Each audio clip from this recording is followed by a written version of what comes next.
अस्सलाम वालेकुम, welcome to GFXMentor। मैं आपका टीचर इमरान और आज मैं लोगो डिज़ाइन कोर्स की क्लास नंबर 5 लेकर आ गया हूं।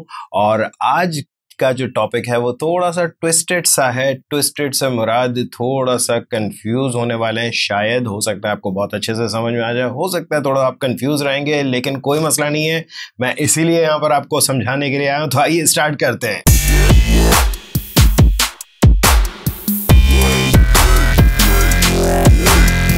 Alright, welcome back. सो आज का जो टॉपिक है ये है मेटाफर। अब मेटाफर क्या चीज होती है? ये बिल्कुल वैसे होता है जैसे हम किसी एक बात को समझाने के लिए किसी दूसरी बात का सहारा लेते हैं, या किसी एक चीज को समझाने के लिए हम किसी दूसरी चीज का इशारा करते हैं। मिसाल के तौर पर हमारे यहाँ पर बड़ा कॉमन सा है कि अगर कोई बहुत ही बेवकूफ़ सा इंसान है तो उसको हम किसी जानवर से तशबीह दे सकते हैं। दे सकते नहीं है, बल्कि गलत है देना, बट देते हैं बहुत सारे लोग कि भाई ये उल्लू है। अब देखें, उल्लू जो है एक बड़ा बेवकूफ़ी वाला सिंबल हमारे यहाँ पर है। I don't know about India, but Pakistan में उल्लू अगर किसी को कहा जाए तो दैट मीन्स कि वो बेवकूफ़ है। But you know what, western countries में उल्लू यानी आउल जो है वो बहुत जीनियस कहलाता है। और यही वजह है कि बहुत सारी यूनिवर्सिटीज़ के या एजुकेशनल या लाइब्रेरीज़ के साथ उल्लू की तस्वीर बहुत ज़्यादा कॉमन है। हैरी पॉटर में भी आप लोगों ने देखा होगा। सो यस, एक चीज़ याद रखिएगा कि ये जितने भी मेटाफर्स होते हैं, मेटाफर ये होता है कि हमने देखें एक को बेवकूफ़ समझा बताना था तो हमने उल्लू की मिसाल दे दी।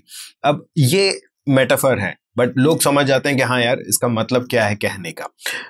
ये चीज़ का ख्याल रखिएगा कि कुछ मेटाफर्स ऐसे हैं जिसका मतलब कंट्री वाइज डिफरेंट हो जाता है। सो ठीक उसी तरह से जिस तरह से अगर हम उल्लू की बात करते हैं या आउल की बात करते हैं, अगर हमारे यहाँ पाकिस्तान में वो बेवकूफ़ का सिंबल है तो वेस्टर्न कंट्रीज में वो जीनियस का सिंबल है। सो इस चीज़ को सोच के काम कीजिएगा कि आपका क्लाइंट कहाँ है, उसकी टारगेट ऑडियंस कहाँ है, किस एरिया से वो बिलोंग करते हैं, वहाँ की कस्टम्स क्या हैं, वहाँ के तौर तरीके क्या हैं, वो लोग किसी चीज़ का क्या मतलब लेते हैं। ये बहुत बहुत बहुत ज़्यादा ज़रूरी है आपको इस बारे में रिसर्च करना।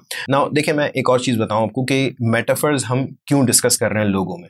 कई मर्तबा हम अपने ब्रांड का लोगो जो है वो किसी मेटाफर से निकाल करके बना सकते हैं। मतलब उनका जो सिंबल है या आइकन है, अब वो चाहे आपका पिक्टोरियल लोगो हो या एब्स्ट्रैक्ट हो, इन दोनों में हमें बहुत ज़्यादा मेटाफर्स काम आते हैं।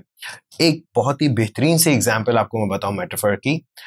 एक ब्राउज़र है सफारी, एप्पल का सफारी। अगर आप लोगों ने आईफोन या आईपैड यूज़ किया है या मैक यूज़ किया है, बड़ा कॉमन सा जो डिफ़ॉल्ट ब्राउज़र होता है वो है सफारी।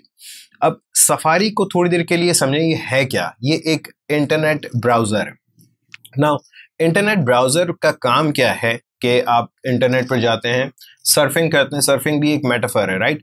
हालांकि सर्फिंग कहते हैं वेव्स के ऊपर जो सर्फिंग बोर्ड के साथ जो चल रहे होते हैं बड़ा ज़बरदस्त स्टाइल में, that thing is called surfing. और वो बड़ा फ्रीली जा रहे होते हैं, दैट्स वाई इंटरनेट पर घूमने के वर्ड जो है वो सर्फिंग है।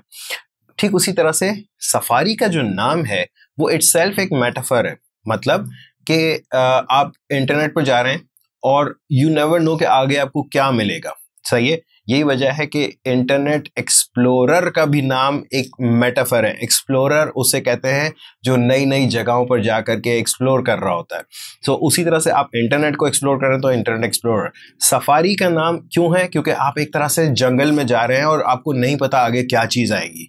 सो सफारी इस तरह से मेटाफोरिक नेम है सफारी, राइट? नाउ अब सफारी के साथ एक और इंटरेस्टिंग सी बात यह है कि उसका जो आइकन है वो है एक कंपास। और एवरीवन नोज कि जब टेक्नोलॉजी भी नहीं थी तब भी सफारी के लिए, यानी कि जब आप किसी नई जगह पर जा रहे होते थे तो एक टूल सबसे ज़्यादा इंपॉर्टेंट जो होता था वो होता था आपका कंपास। और कंपास से आपको ये पता चलता है कि नॉर्थ किस तरफ है, साउथ किस तरफ है, ईस्ट किस तरफ है एंड वेस्ट किस तरफ है। एंड मज़े की बात, सफारी का जो लोगो है या आइकन है दैट इज़ ऑल्सो कंपास। सो आप खुद देखें कि जो उस ब्राउज़र का काम था उससे उसका नाम निकला एक मेटाफर, और उस मेटाफर से एक दूसरा मेटाफर निकला कंपास।